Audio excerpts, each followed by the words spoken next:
This Indiana town is famous for its courthouse and the gangster who got away. Thanks to our underwriters. Together, doing good for 130 years. Horicon Bank. It's the natural choice for community banking. There's no place like Oconomowoc. Explore, play, shop, stay. Visit Oconomowoc. My father taught me that to make great bakery, you have to do it the right way. O&H Danish Bakery, where Kringle traditions begin. Support for this program provided by Plum Media. From first spark to final edit, it's all about bringing stories to life with purpose and precision. Financial support has been provided by our friends at Greenfire, a construction management company, the Friends of PBS Wisconsin, and the Friends of Main Streets.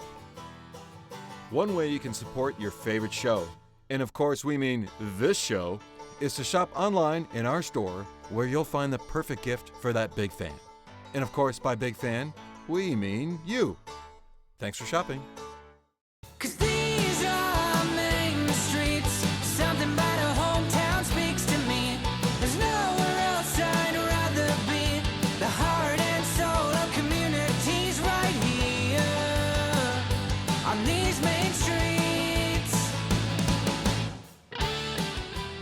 I am in Crown Point, Indiana, which is centered around this classic town square. It's a growing community with a population of about 35,000 people. So it's a 1-hour drive south of Chicago and a 2-hour drive north of Indianapolis.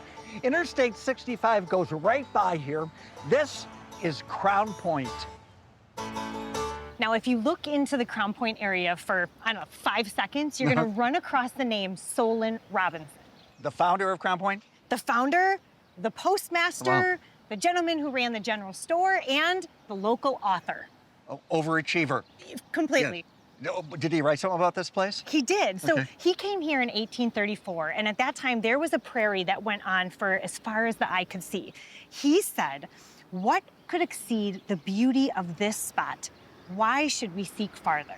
I mean, obviously, he loved that spot. Yeah. Now, there were 3 things that really helped Crown Point grow, and they happened in this timeline. Farming, Okay. lumber, Sure. and the railroads. And then we have to mention location because Crown Point is so close to Chicago and Gary, and that really benefited them. Yeah, really great. So how did the name Crown Point happen? Oh. Wait, let me guess.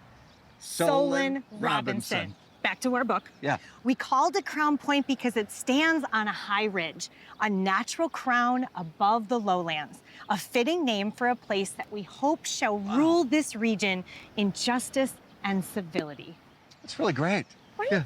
We should go see what he was so excited about, shouldn't we? We should, and we should return this book because I don't want to pay a fee. We are outside the Old Lake County Jail and Sheriff's House. This is Sandy Boyd. How are you? Hey, It's good to see you. It was built as a house and the jail. The law at the time when it was built was that the house had to be adjacent to the jail. Okay. So it was built as a house and 10 cells. Okay. So we're literally gonna go from the living room into booking. Come on. In 1908, they built a 3-story addition. And then in 1929, they built another 3-story addition. Which So then brought the cells to how many?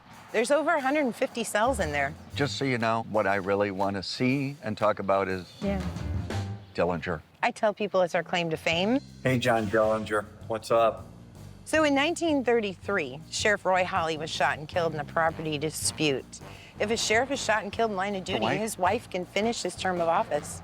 So they asked her, they had twin daughters at the time, and they lived here in the house, and they asked her, would you finish his term? And out of respect and honor of her husband, she said, yes, I will. And then came Dillinger. He had been caught in Tucson, Arizona, right? But he was wanted in Indiana for the murder of Detective William Patrick O'Malley. When they got here, they took him immediately up to the 3rd floor into federal. They even welded an extra bar on his cell so he couldn't escape, right? Then somebody made the decision to move him down here to the 1st floor. 3 months later, March 3rd, about 8:30 in the morning, all of a sudden, Dillinger has a gun. How did he get the gun? One story, he carved a gun out of a washboard, Okay. and he blackened it with shoe polish. Good story. Another story is the gun was smuggled into him. He convinced everybody I was a real gun. He locks everybody up in a cell that was working here. Now, Lillian had 2 machine guns in the office, one from Porter County, one from Lake County, in case Dillinger's gang came. Yeah. Well, Youngblood and Dillinger picked those machine guns up. So they have machine guns, a hostage. They walked to the town garage. They took the sheriff's car and they drove right down the middle of town. And all the townspeople are like, that's not Sheriff Holly. Wow. You know, they knew the car. Yeah. Wow. But once you cross state line in a stolen vehicle, that's a federal offense. Oh. Now the FBI's coming in after him. After that happened, if you sent a letter to Clown Point, Indiana, or Wooden Gun, Indiana, No. it would get here. So, you know. Such a good story. I know, And can I right? tell you? History's exciting. You really tell it well. You do. Thank you. I'm completely invested. From 1915 to 1940, hundreds of people came through this courthouse every year. They weren't criminals, so why did they come here? They were here to get hitched. This was called the marriage mill for 2 reasons, because the license was cheap and there was no waiting period. Now, some bigger names got their marriage license here. Rudolph Valentino and Cassius Clay, who you might know better as Muhammad Ali. Check out this book. It's a pretty thick book, right? This is just 2 weeks of marriage licenses in June of 1920. Look at all of these couples. We are standing in front of the courthouse, iconic landmark, built in 1878. This is your hometown. It is, born and So you're like a historic landmark as well, aren't you, Chris? I don't know about that. Come on. What do you do in this building? So we do all the caterings, weddings, and events inside of this building. Almost 50 to 60 weddings a year. That's wow. Yeah, it's grown quite a bit since 2019, and so we are the go-to people for having a historic wedding here on the square. We also have an operating restaurant in the basement of this building too. Oh, it's nice. It's kind of perfect, isn't it? Yeah, small, quaint, 40 seats. Got 40 seats on the patio too. How do you know hospitality? Born and raised. My family's been in the restaurant business for 55 years this year. My dad started the restaurants in the 70s. He was doing parties back in the 70s. Now I'm doing it in 2025. Can we take a walk? Of course, come on right this way. I'd love to see this space. And there was an initiative to get rid of it. They wanted to take it down, and this group of entrepreneurs got together and put this building on the National Register of Historic Landmarks and save this building. Very cool. It is cool. They don't make it like this anymore. It's great that it's still here. I know. It's really cool. So this is the auditor's office and the treasurer's office, and now it's one big ballroom called the Monkey Ballroom. Yeah, we can fit about 200 people in here. This is the old judge's bench, and so we ended up converting this into a bar. Oh, sure. Yeah, this is where the judges sat. This is where the plaintiff and defendant would sit. And this was the... This is the judge's chamber, which is now liquor storage. Oh, okay. On the 3rd floor, there is a full-size courtroom. This is it. It's massive, yes.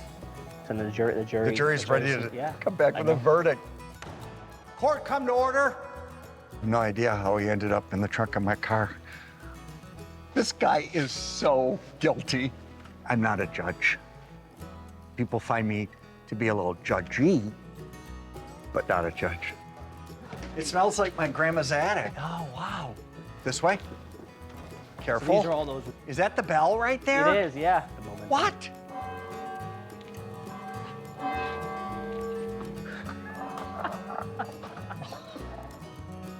There's light.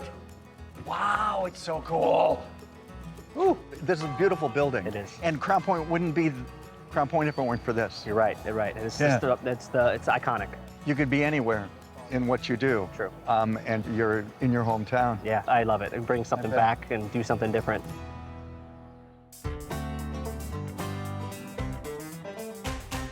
I'm pretty sure John missed the very best part of the courthouse, this lower level with all the shops. I'm gonna be busy. Just a quick appointment, now I'm nice and smooth. I'm ready to shop. Here at Antique Vault and Records, they have every sort of media you could ever want. Cassettes are back. Who knew? Nordic Creation carries all things Scandinavian. Phyllis is the owner, and she handcrafts these beautiful Scandinavian earrings.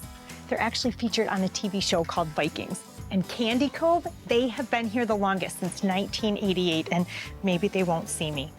You will see lots of bulldogs around town, because this right here, the Crown Point mascot. Oh, look at this face. Definitely one only a mother could love. This is your shop? It is. This is your dad? This is my dad. Did you want me to say that? Yep, that's okay. That's okay. Let's talk about how this retail operation all started and what you guys do. Well, the whole thing started back in the 70s. And I was on the road selling gems to jewelers till 94 when we opened the store. So you've known this business your whole life? Yes, yeah, I've been, he had his office. I remember being in the basement of our house and then just having the gems always laying around. They've just been around him all the time. Is that a diamond? This is not a diamond. So this is a natural aquamarine. This is August birthstone, peridot, from Pakistan. We've got some tourmaline. They can come in a wide variety of colors, probably every color of the rainbow. The first step in the process is lighting it up, and you locate the inclusions, and then we're either gonna grind it out or we'll go to the saw. Every piece is pretty much made to order.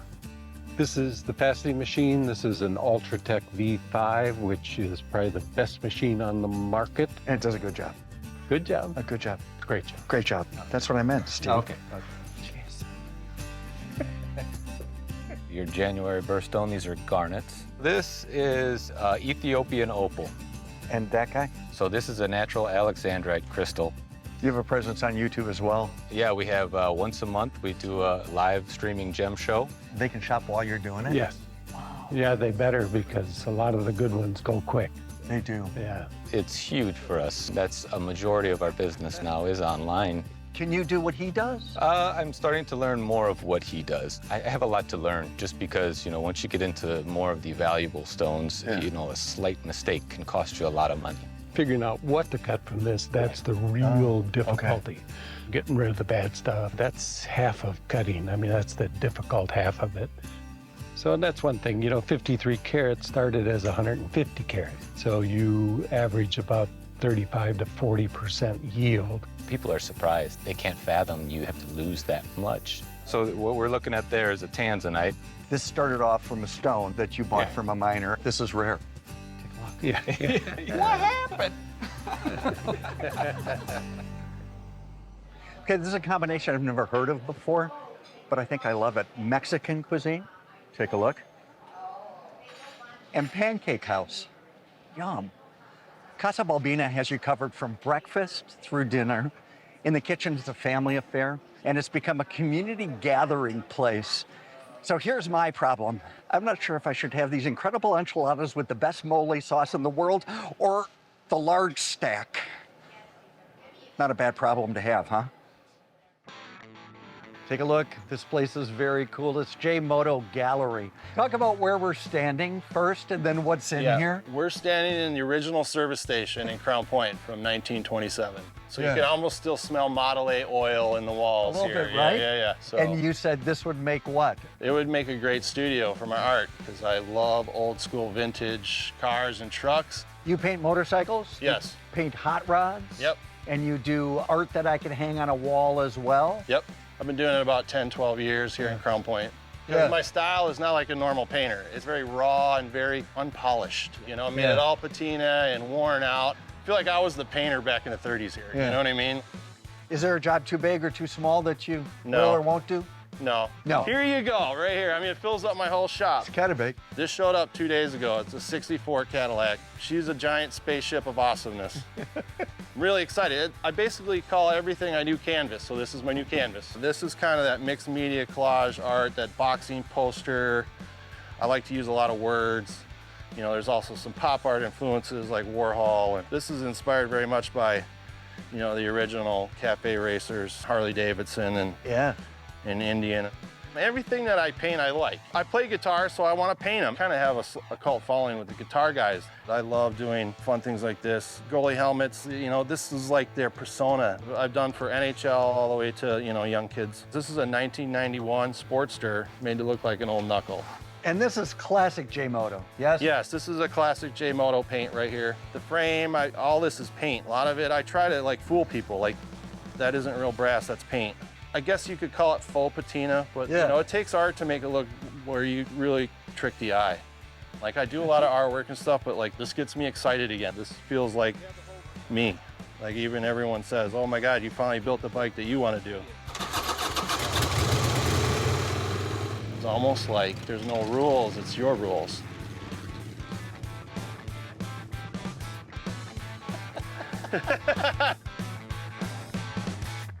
This is the oldest house in Crown Point.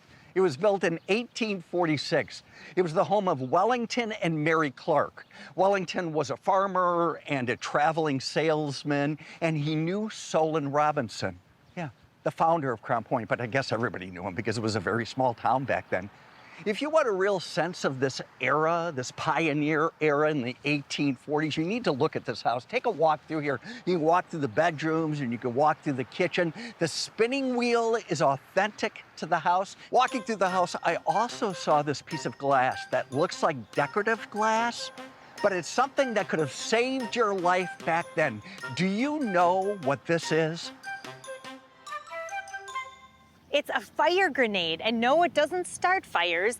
It's an old-time fire extinguisher. So you fill it with a chemical solution, you throw it at the fire, and then you hope you don't have to call these guys. Oh, and don't forget to run.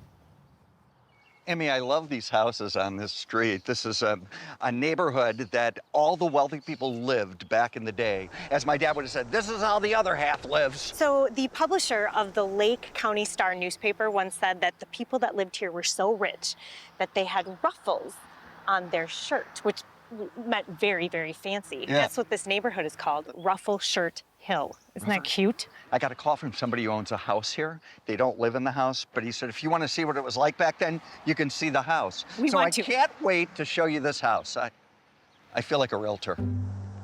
This is the Root Mansion, built in 1892, built by the Root family. And if you look at the material they use, this is the business they were in. What is it? Lumber. Lumber company. It was owned by the same family for 130 years. 5 years ago, they sold this house to Dave and Kathy. I'd love to see what they did. I'm moving here. Talk about open concept. Okay, so They did a great job. They probably restored it? No, they renovated. Okay, tell me the difference. So restoration, they would have brought it back to exactly how it looked back then. So they renovated, but certainly honored and gave a nod to what it was like back then. I mean, look at this detail and the Beautiful. pillars. Yeah. Look at the kitchen. Look at all the seating and doesn't Yeah. it just make you You could wanna have a 3 party? more kids, couldn't you, if you Oh. had this? Too far, McGivern.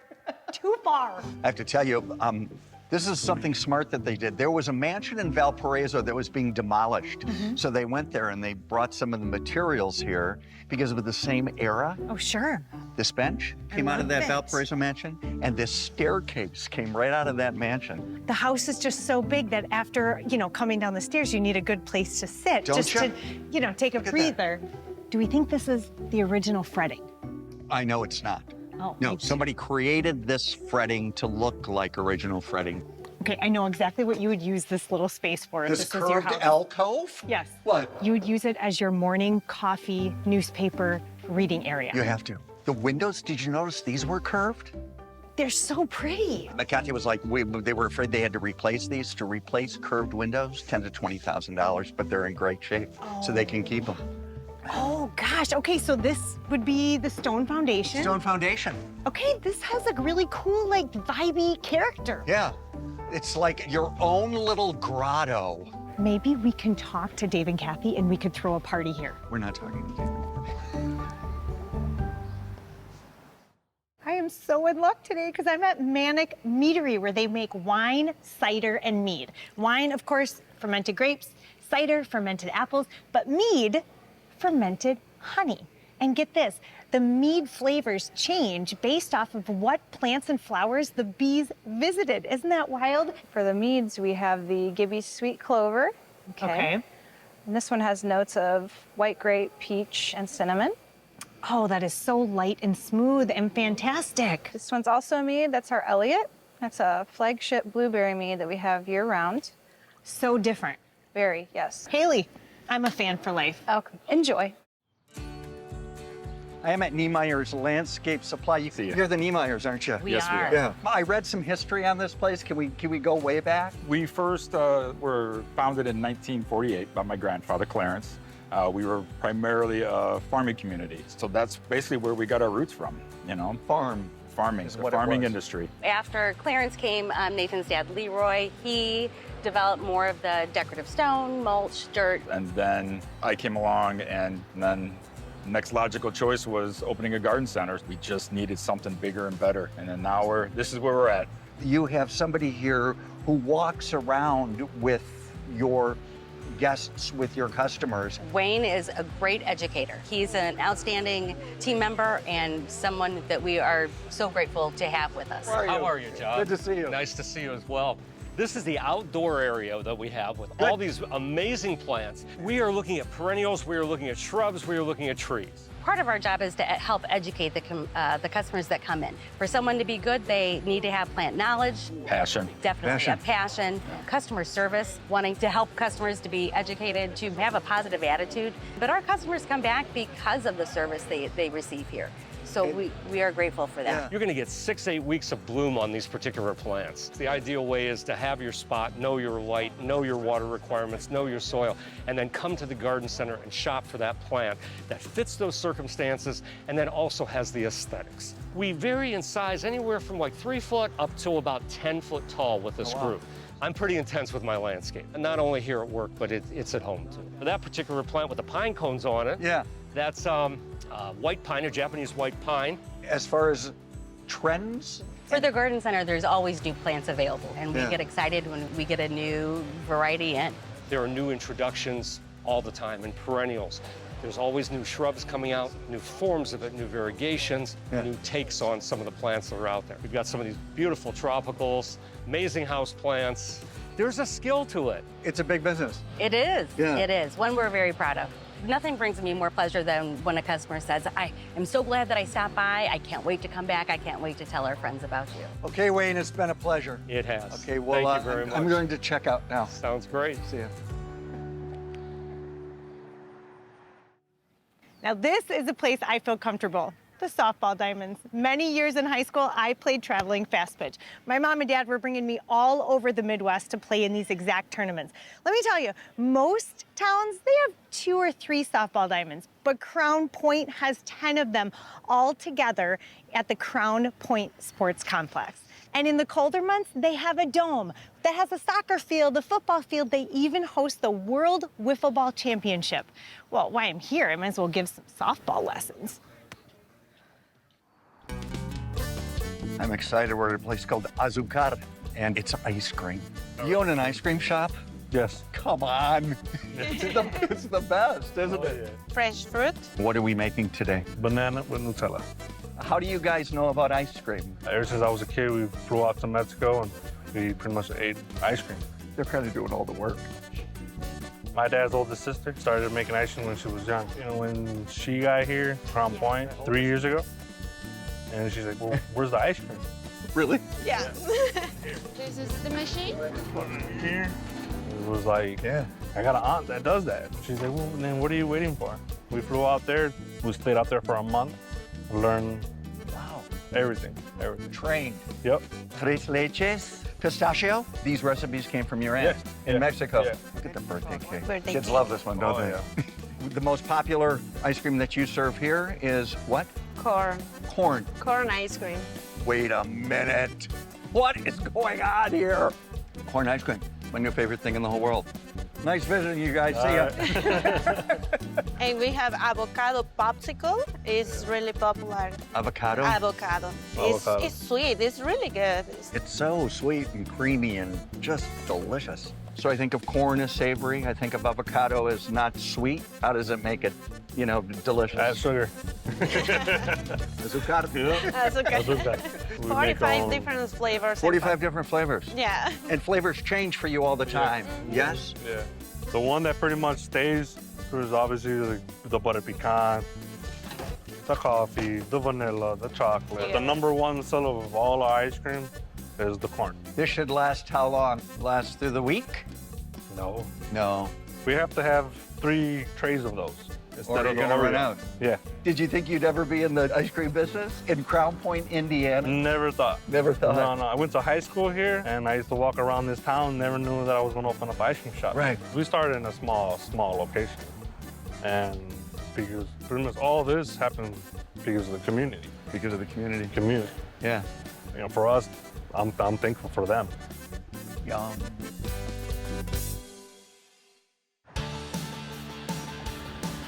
I mean, I love Crown Point. It's just so comfortable. Weren't the locals just next level nice? Really nice. Yeah, and they kept their small town feel even though they're just growing. They are, and that's really something to be celebrated. Should we show off our bench? Celebrate. Oh, look at that, Crown Point. There's nowhere else I'd rather be. The heart and soul of communities right here. All set? Who am I talking to? Several years in high school. We're talking about important things, but let's just address the elephant in the room, people. She is killing me with her non-interest. I'm going home. Thanks to our underwriters. Together, doing good for 130 years. Horicon Bank. It's the natural choice for community banking. There's no place like Oconomowoc. Explore, play, shop, stay. Visit Oconomowoc. My father taught me that to make great bakery, you have to do it the right way. O&H Danish Bakery, where Kringle traditions begin. Support for this program provided by Plum Media. From first spark to final edit, it's all about bringing stories to life with purpose and precision. Financial support has been provided by our friends at Greenfire, a construction management company, the Friends of PBS Wisconsin, and the Friends of Main Streets. One way you can support your favorite show, and of course we mean this show, is to shop online in our store where you'll find the perfect gift for that big fan. And of course, by big fan, we mean you. Thanks for shopping. I think mad or happy? I don't know. Her eyes are closed. Good day or bad day? Hard day or easy day?